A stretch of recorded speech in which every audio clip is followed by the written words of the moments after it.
Hey folks, welcome back to Russian Reality. I'm Jerry. Today we have something kind of fun that we're going to do. Little puzzle for you. What do a British knight, a French movie director, and a popular Russian boy's name all have in common? Well, Nikita, you may never know unless you watch this video.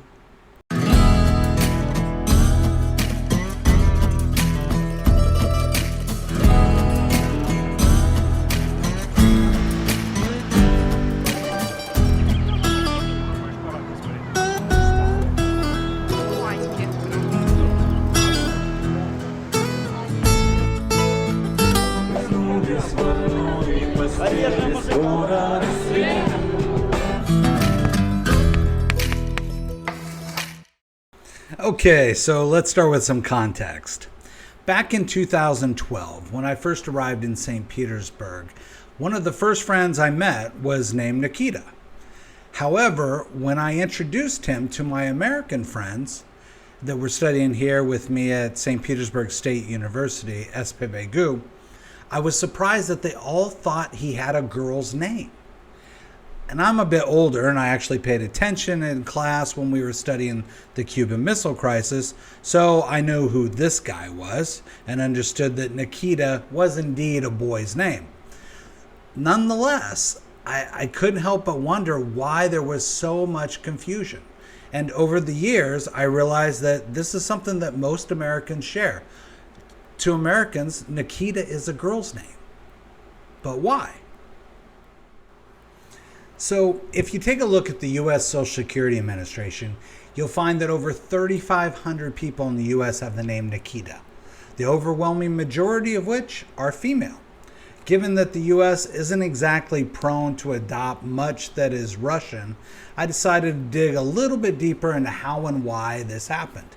One potential answer is that Nikita is actually a female name in Hindu. However, that just seemed like a little bit of a stretch. So unsatisfied, I looked at when the name became popular. And this is where I found the likely answer. So on closer inspection, we see that the big jump of mothers naming their girls Nikita, either with an I or with the NA version, both occurred in 1985 and 86. So then we have to ask ourselves what happened in those years that would have caused this sudden jump. And anybody who's familiar with music from the 80s might know the answer.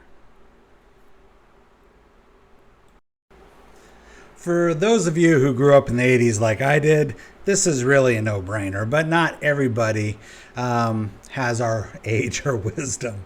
In 1985, Elton John released a single titled Nikita.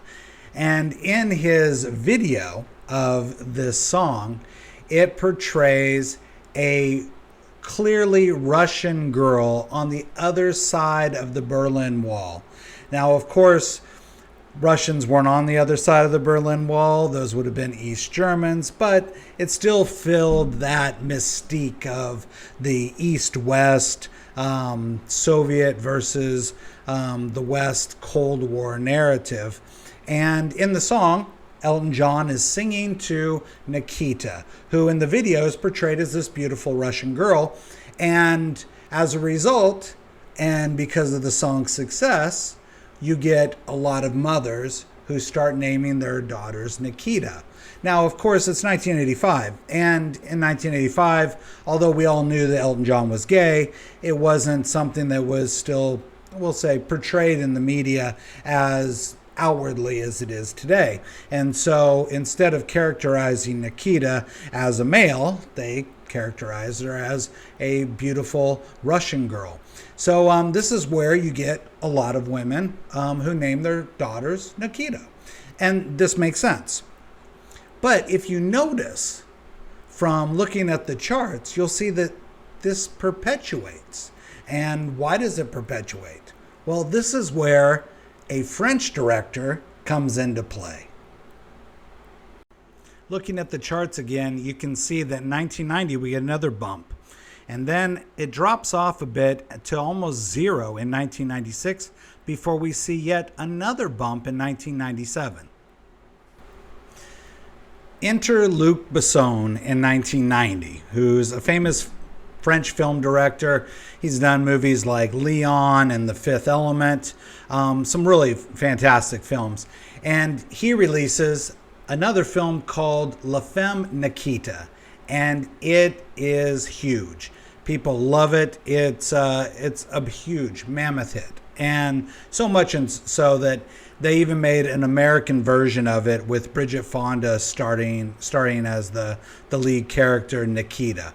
And so this has immense success over the years, so much so that in 1997, a series, La Femme Nikita, is released, and it runs for 3 years, from 1997 to about 2000, 2001, something like that.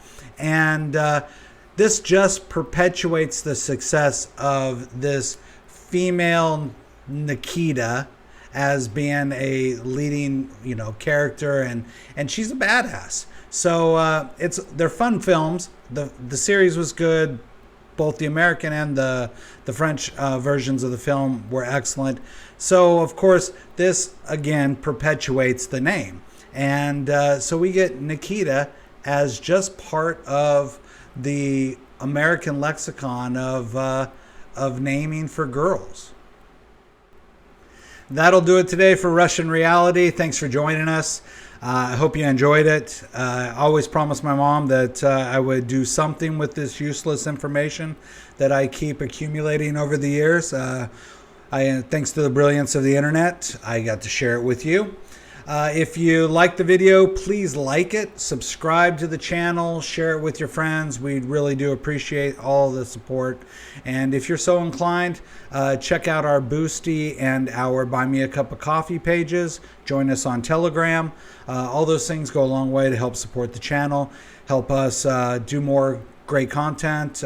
We hope it's great, and also help me get better at doing this because we'll get some new bells and whistles to add to the process. One last thing I wanted to do is I just finished watching a series of videos from another YouTuber here in Russia.